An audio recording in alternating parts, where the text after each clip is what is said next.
Δεν μπορεί να σταματήσει αύριο. Αύριο δεν μπορεί να περπατήσει κανένας από αυτούς.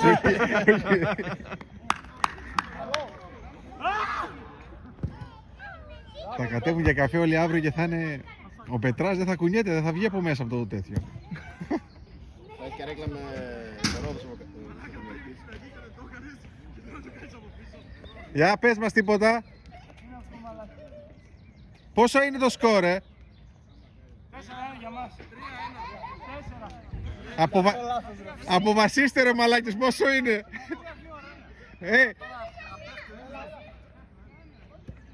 Μόνο κρατάνε ή παίζουν έτσι?